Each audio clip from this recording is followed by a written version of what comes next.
Pourquoi tes non-dits te coûtent ta relation et n'empêchent pas le conflit? On a tendance à penser que ne pas dire les choses évite les conflits. Découvre vite dans cette vidéo pourquoi les non-dits peuvent en fait aggraver ou créer les conflits et comment en sortir.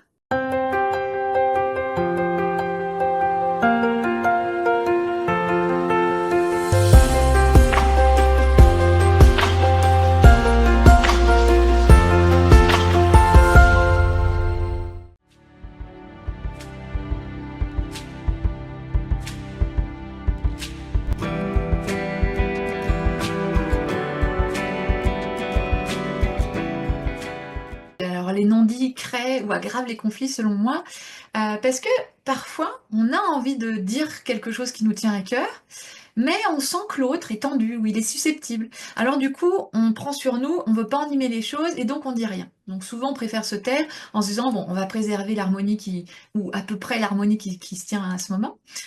Donc résultat, on ravale ce qu'on avait envie de dire.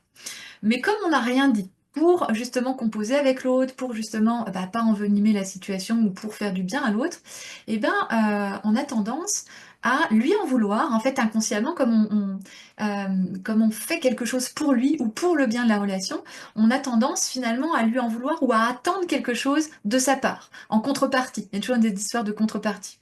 Donc en gros, on s'oublie pour l'autre, pour le bien-être de l'autre ou de la relation, et si l'autre a le malheur justement de nous faire une petite critique ou quoi que ce soit, alors là on va exploser parce qu'on a pris sur nous, etc., etc. Et en plus, on se prend en plus une critique de la part de l'autre. Donc là on va se sentir complètement irrespecté et c'est ça qui va. Et après, là on va exploser, ça va partir en conflit, l'autre va pas comprendre, etc., etc. Euh, le mental, il a un très grand rôle en fait dans les non-dits, hein. Pourquoi on ne dit pas les choses? Parce que si je dis pas les choses, c'est parce que j'imagine que si je le dis, il va se passer ça. Moi, j'étais beaucoup là-dedans avant, je me disais, attends, si je dis ça, comment il va le prendre? Oh, il va croire que je pense ça et machin. Bref, je me mettais à la place de l'autre, je me faisais tout un scénario mental finalement sans moi m'en rendre compte, hein. Donc finalement, ce scénario mental, c'est une projection de tout ce qu'on porte à l'intérieur de nous, de toutes les croyances qu'on porte à l'intérieur de nous. Toutes ces croyances, c'est ce qu'on a observé dans notre vie. Peut-être que justement, dans le couple de nos parents, quand quelqu'un disait quelque chose, ça partait en engueulade. Donc on s'est dit, ouh, si on dit les choses, c'est mal interprété, ça part en engueulade, donc du coup, faut mieux rien dire.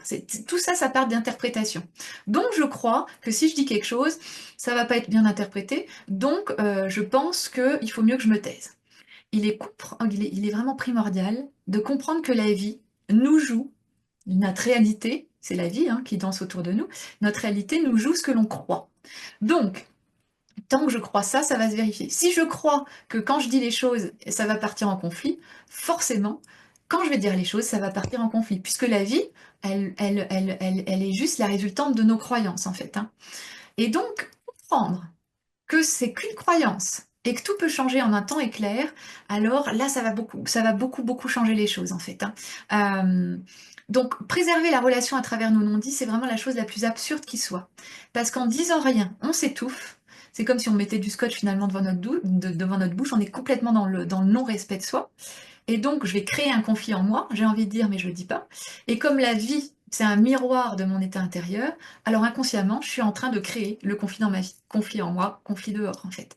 Et donc, croyance en moi, croyance dehors, en fait, hein. Donc, c'est important de se dire, ah, bah oui, en fait, ça, c'est juste ça, en fait, qui met du feu dans la poudre, de la poudre dans le feu. Je sais plus comment on dit l'expression, hein.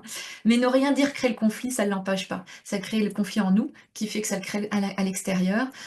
Et ça continue justement de créer cette réalité que l'on porte en nous, en fait.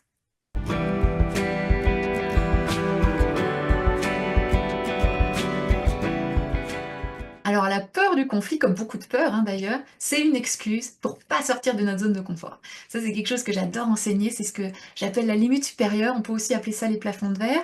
Je vais essayer de l'expliquer là en peu de temps, et c'est pas évident, hein, mais il faut bien comprendre qu'on n'a pas été habitué à dire. Peut-être que étant petit on a voulu dire, puis on s'en est pris une, on s'est dit ouh il faut mieux rien que je dise, ou alors on a vu nos parents quand ils disaient que ça s'interprétait, que ça se passait mal, donc on a interprété qu'il fallait pas dire. Bref, on porte en nous cette croyance que il faut mieux rien dire pour préserver l'harmonie, en fait, hein. Donc on n'a pas été habitué à dire.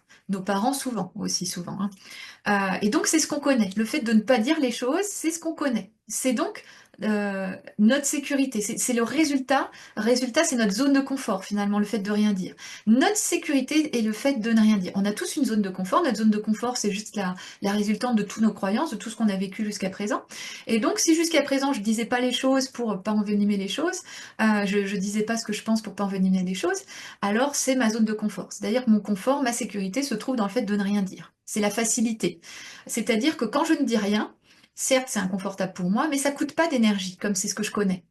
Et c'est même sans m'en rendre compte, en fait, que ça me coûte pas d'énergie. Tout ça, je m'en rends pas compte, en fait, hein. Ce qu'il faut bien comprendre, euh, c'est qu'on tombe dans le piège du mental qui nous fait croire que c'est à cause de l'autre si on dit rien, ou que c'est pour le bien de la relation qu'on dit rien, alors qu'en fait, la vraie raison, c'est juste un leurre pour nous laisser là où on est dans notre zone de confort.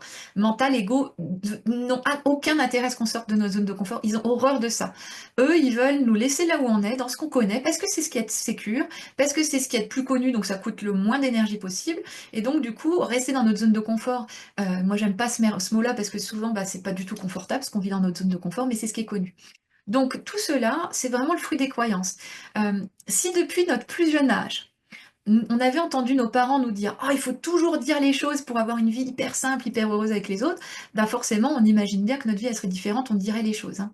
Mais là, notre zone de confort nous a appris l'inverse, nous a appris à nous taire, en fait, hein. Donc ça veut dire que notre limite supérieure, notre plafond de verre, nous enferme dans cette croyance qu'il faut rien dire, en fait, hein.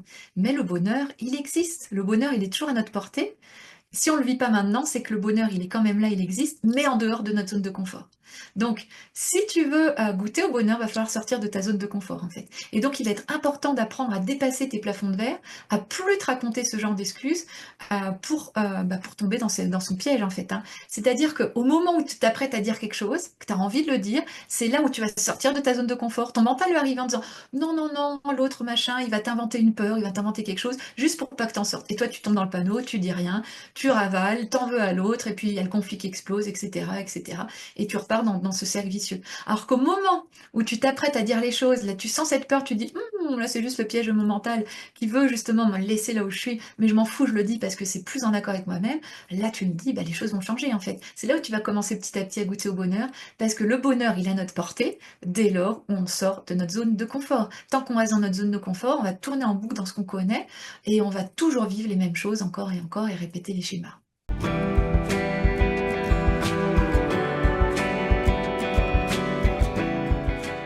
Les non-dits, bah, ça mène toujours à une grande, grande, grande frustration dans les relations, hein, que ce soit amoureuse, amicale, professionnelle, parce que à travers ces non-dits, bah, finalement, on se respecte pas.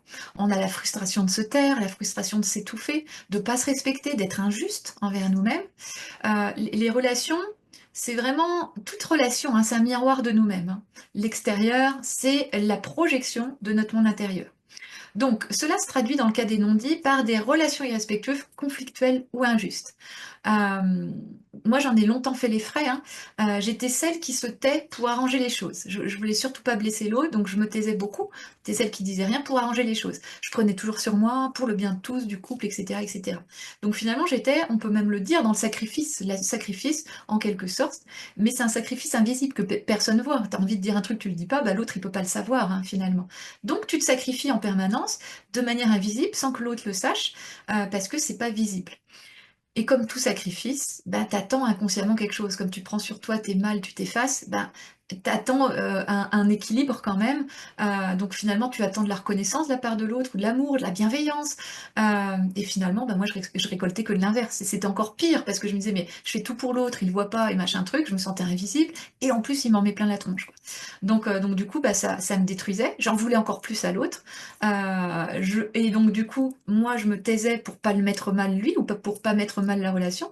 Et lui me mettait mal. Donc du coup, c'était l'injustice totale. Bref, c'était un cocktail d'émotions, le fait de rien dire en fait, hein. Et, euh, et c'est totalement normal parce que l'autre me montre qui je suis. Donc je suis injuste en me taisant. Alors je vais vivre de l'injustice dans mes relations. Donc vraiment, les conséquences sur les relations, c'est vraiment beaucoup d'injustice, beaucoup d'irrespect, beaucoup de ce genre de choses, tout ce qu'on s'inflige à nous-mêmes en fait à travers ces non-dits, hein. Donc ce qu'il est vraiment pour moi fondamental de comprendre, c'est que dire, c'est s'honorer. C'est il y a, il y a une phrase qui est sympa, c'est quand je dis non à l'autre, c'est je dis oui à moi-même. Bah là, c'est pareil, c'est oser dire les choses, oser dire ce qu'on ressent, c'est s'honorer en fait. Alors il s'agit pas de dire en... Parce que souvent c'est ça, on se tait, on se tait, on se tait, puis après bah, il y a tellement d'injustice, de trucs que d'un seul coup on craque sous le coup de la colère, et là on balance des trucs horribles à l'autre en l'accusant, bah forcément parce qu'on lui en veut de tout ça, alors qu'en fait c'est à nous-mêmes qu'on en veut réellement, hein. Et donc du coup là ça part en cacahuète. Alors que si au fur et à mesure on dit les choses, mais pas pour accuser l'autre ou pas en se sentant victime de l'autre, mais si on lui dit les choses en parlant avec notre cœur, en disant tiens je ressens ça, là j'ai ça, ou ça j'ai pas compris, en parlant de soi, pas en disant tu et en accusant l'autre, mais juste en parlant de soi.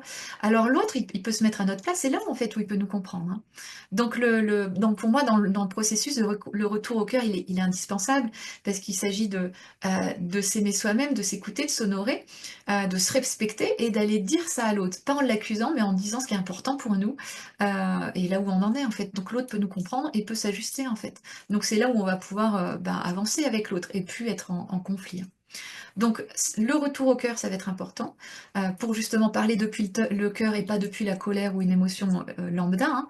Mais maîtriser son mental, ça va être également important parce que c'est lui qui maintient toutes mes croyances en place. Donc c'est important de maîtriser ce mental pour qu'il arrête pour plus l'écouter, qui me dise oui mais il va penser ci, il va penser ça. Voilà, on s'extrait du mental, on revient au cœur, on dit les choses en s'en honorant pour nous et pour l'autre aussi, pour qu'il nous comprenne et qu'il ait une belle relation avec nous-mêmes. C'est un cadeau qu'on fait à l'autre, hein, de dire les choses, parce que ça lui permet aussi de lui, ça l'invite à dire également, et puis ça lui permet de nous comprendre mieux et de nous apprendre à nous connaître mieux aussi, hein. Donc voilà, ça c'est vraiment pour moi une belle clé. Et j'ai mes clientes, hein, lorsqu'elles s'apprennent lorsqu'elles apprennent à s'aimer, à se respecter, à comprendre tous les messages que la vie lui envoie à travers l'autre, à travers les relations, alors enfin elles osent dire les choses. Et du coup, tout est beaucoup plus fluide, tout est beaucoup plus simple. Les relations, elles s'harmonisent d'elles-mêmes. Donc les non-dits créent vraiment des relations très douloureuses, le fait de dire, d'oser dire, de se respecter, mais sans jeter la faute sur l'autre, évidemment, c'est toujours d'être dans la responsabilité de soi-même. Alors les relations vont vraiment s'harmoniser d'elles-mêmes.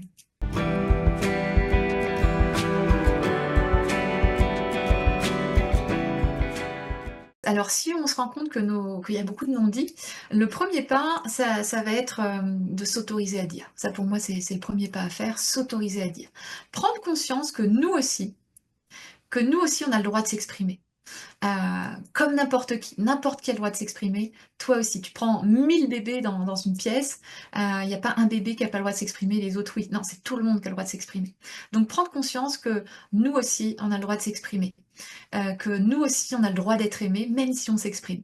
Et d'ailleurs, on le voit, hein, il y a plein de personnes qui s'expriment, on les aime. Donc pourquoi nous, on ne serait pas aimés si on s'exprime? Il y a aucune raison à tout ça. C'est juste le mental qui nous fait croire des trucs pour nous laisser dans notre zone de confort et rester dans les mêmes schémas, en fait, hein. Mais c'est un droit de naissance de parler, de s'exprimer, on est avec cette parole, donc utilisons-la, en fait, hein.